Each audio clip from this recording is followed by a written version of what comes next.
So this is the game that everyone's been complaining about, eh? Well, what's the big issue? Oh my god. Well then, that's, interesting. How about I just stay away from all that and see how the game itself is? Yeah, that'll save me the mental damage of having to go through all of that. So Sonic Omens is a brand new thing that the Sonic community has been talking about for the past few weeks. Now the main thing that everyone's been focusing on is the copious amount of controversy that this game has been in. Not once, not even twice, but I'm pretty sure this is actually the third time that this game has been in deep shit. This time, the game finally released. So let's do something different from everyone else and actually see how this game is on the merits of, an actual video game. I typically try to avoid shitting on fan games, since they're non-profit fan projects made by small teams or even just individual people. But Ouroboros are profiting off this on their Patreon, which is kinda, illegal. So it's open season on this game. Hello everyone, I'm Dry White Toast, and let's take a look at Sonic Omens. I guess you could say this game's a bad omen. I'm very funny. Like and subscribe for more funny moments. So according to Sonic Omens, this game is the quote-unquote explanation as to why the Chaos Emeralds aren't used in the modern Sonic games anymore. After the events of Unleashed, Eggman is back to doing what he always does and begins to gather the emeralds. Sonic and Tails catch wind of this and begin to chase after him like they always do. Eggman's emeralds react negatively, and one of these Gaia creatures shows up and attacks everyone. Sonic and Tails beat it and chase after Eggman, but the Chaos Emeralds react negatively again and do, whatever this is. Also, Shadow just happens to be in the area. He actually ends up fighting a Gaia Guardian of his own before running into Sonic. So of course, they fight like little babies before Tails breaks it up, because Shadow just apparently didn't go through his arc in 06. Sonic fights Eggman and both are arrested by Gun before a Metarex of all things takes the emeralds, showing that he was controlling both Gun and Shadow. This is Exiled, the last of the Metarex. He just wants to go home by exploding the Chaos Emeralds to use their full power.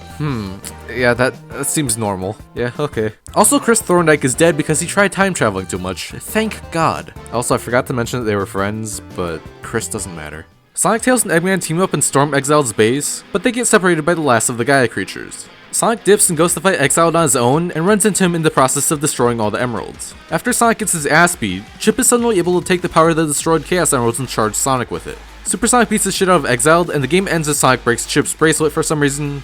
Roll credits. Oh wow, that was just utter Wattpad fanfiction garbage. I'm all for the Sonic X representation, but the way that everything was executed was just completely awful. Exiled is a cool design, and I love the Metarex being relevant again, but he just comes out of nowhere and isn't built up towards it all. Sonic and Shadow throwing a hissy fit and fighting is just stupid, and how did Exiled control Gun? I don't remember the Metarex being able to just control people. Oh, and Chip is just completely shoehorned into the story. Not as an actual character, no. Just a thing for Sonic to snap in half at the end of the game. Overall, it just isn't a good story. The game teases that Colors happens right after it, so Generation still makes this game's point completely irrelevant. Alright, enough moaning about the story. How's the gameplay? It's bad. It's really, really bad. Well, not all of it. A good portion of Sonic's levels are actually pretty fun, and I find myself going back to them every now and then. Not necessarily for the red rings, but just to run through them again. Some of these levels are actually pretty good. The rest of the levels, on the other hand, have no clue what they want to be, since this game tries and fails miserably to mix the adventure and boost formulas together. The first few levels are pretty alright aside from the forced tutorial boxes, but then we get to the flying level. A word of advice for anyone who wants to put flying levels in your games. Don't. These are legitimately some of the worst missions in the game simply because of how shittily the tornado feels to control. It's bad enough to have one stage of this, but no, there's not only 3 stages of this, but also 2 bosses. Not even the normal levels are safe from having terrible design. There were so many times where you're required to slide under something just to run face first into spikes. Legitimately, who the shit thought that the tree platforming level was in any way acceptable? I didn't know I was playing a Roblox obby featuring Sonic in a tree, because if you fall, you have to do the entire level all over again. Also, Sonic and Shadow just handled really poorly. Going back to what I said earlier about failing to mix adventure and boost. Shadow's abilities are pretty redundant outside of mandatory usage, and I honestly didn't even know that Sonic has the bounce bracelet until I finished the game. Outside of the flying missions, the worst part of the game is without a doubt the bosses. They're boring, repetitive, and overall just kinda suck. Maria being a bullet hell definitely took several attempts, and I only beat it by muting the game and playing Toho music in the background. Should not be happening. I need you!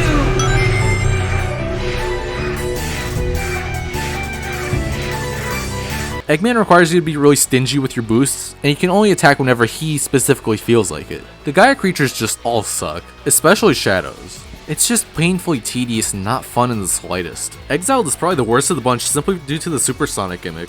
You can only deal damage as Supersonic, and to transform, you need to have a full boost meter. Getting hit at any point in this fight makes you lose all of your meter. Combine this with attacks that come out before they're telegraphed, and you have yourself a travesty of a final boss. Overall, the game just becomes incredibly unfun about 15 minutes in, and it rarely becomes fun again afterwards. Okay, this is where I can actually say nice things about this game. God damn, this music is boppin'. I think the main reason why I didn't drop the game halfway through other than sheer determination is the music. If you wondered why I value the music so much when reviewing games, this is why. It just does something to you. They even got Bentley Jones to do the vocals for the final boss. The same Bentley Jones who created Silver's theme, Dreams of an Absolution. Like, just look at this and tell me it isn't hype. You just can't. I will contact you as soon as possible. Go get him, Tiger.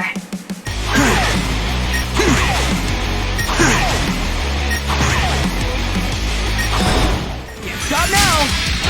Let's go!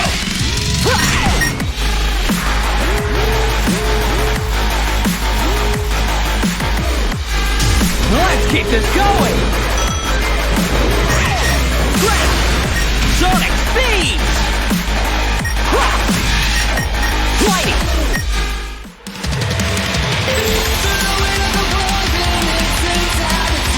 Can't stop now! Here we go! Let's do this!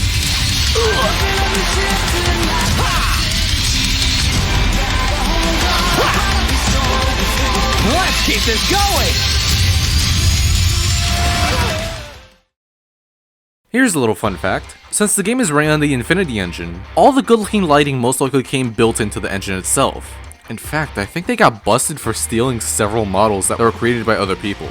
I don't know what the hell is wrong with this game, but I was getting frequent frame drops when, like, my computer can literally run much more graphically intensive games. But, nope. I know for sure it wasn't my laptop throttling the performance because it barely even got warm running this with OBS. On a lighter note, the animation in this game is actually really impressive. Like, there's several scenes that, combined with the music, are genuinely kinda hype. Now, if only this one damn shot of Supersonic actually had him in frame. Other than maybe the pop-in from how fast Sonic moves in the Infinity engine, this game looks pretty good. Only issue is that since it's the Infinity engine, you're gonna need a pretty good PC to run this game smoothly. Also, the Maria boss fight has fully modeled and textured underwear that reads... You know, I don't think I'm legally allowed to say that. That's, kinda incriminating evidence right there, don't you think? Yeah, we'll just move on to closing thoughts. This game is honestly just a mess. The voice acting is, like I said earlier, one of the biggest mixed bags I've ever seen. The voice actor for Tails is suffering the Tails VA curse, where they sound like they're reading off a script. I thought it was another gun investigation, so I didn't pay much attention. And Eggman's VA is serviceable. It isn't good.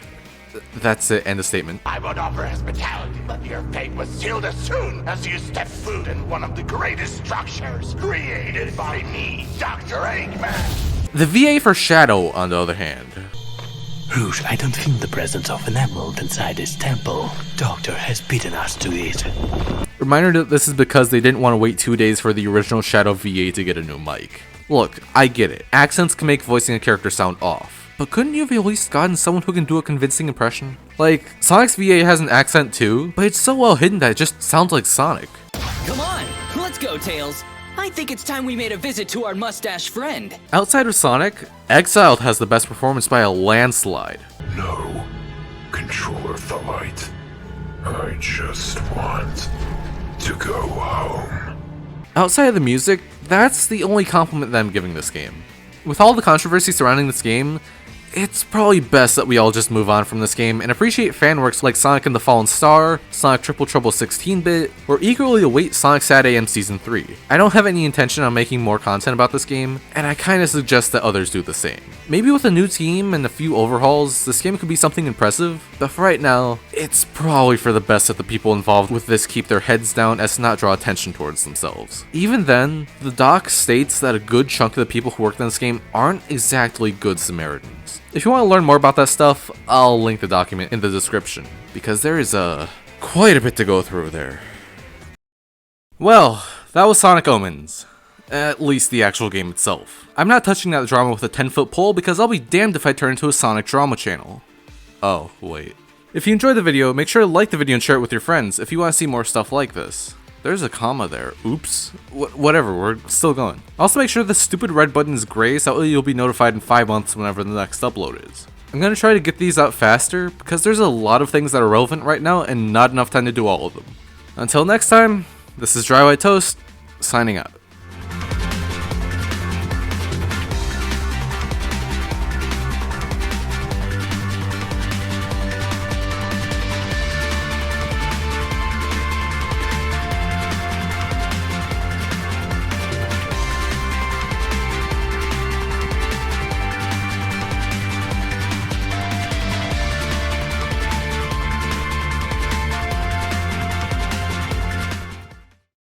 And the game ends as Sonic breaks Chip's neck. Breaks Chip's neck? What the fuck?